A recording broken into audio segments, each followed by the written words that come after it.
सोने चांदी के दाम में आज भारी गिरावट दर्ज की गई है। India Boolean and jewellers association के अनुसार 10 ग्राम सोने की कीमत 3,034 रुपये घटकर 1,18,043 रुपये आ गई है। इससे पहले इसके दाम 1,21,077 रुपये प्रति 10 ग्राम थे। वहीं चांदी 3,135 रुपये गिरकर 1,41,896 प्रति किलोग्राम हो गई है। कल इसकी कीमत 1,45,031 रुपये प्रति किलोग्राम थी।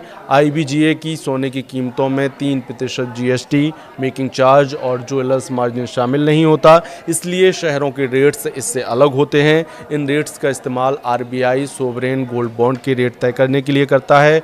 कई बैंक गोल्ड लोन के रेट तय करने के लिए इसे इस्तेमाल करते हैं।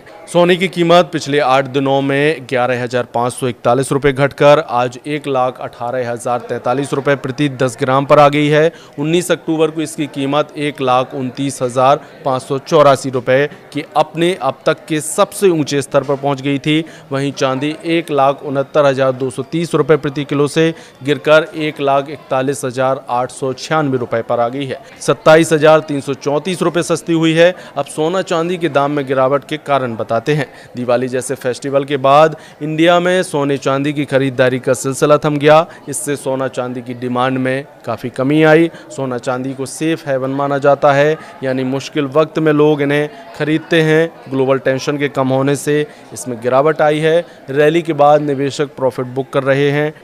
टेक्निकल इंडिकेटर्स जैसे रिलेटिव स्ट्रेंथ इंडेक्स दिखा रहे थे कि कीमतें ओवरबॉट जोन में पहुंच चुकी थीं, इसलिए ट्रेड फॉलोअर्स और डीलर्स ने बिकवाली शुरू कर दी है। लेकिन सवाल तो ये है कि क्या अभी सोने के दाम और गिरेंगे या नहीं। कई एक्सपर्ट दावा कर रहे हैं कि आने वाले समय में सोने और चांदी के दाम और गिरेंगे। इस साल अब तक सोने की कीमत 41,881 रुपये बढ़ी है। 31 दिसंबर 2024 को 10 ग्राम 24 कैरेट सोना 76,162 रुपये का था, जो अब 1,18,043 रुपये हो गया है। चांदी का भाव भी इस दौरान 55,879 रुपये बढ़ गया।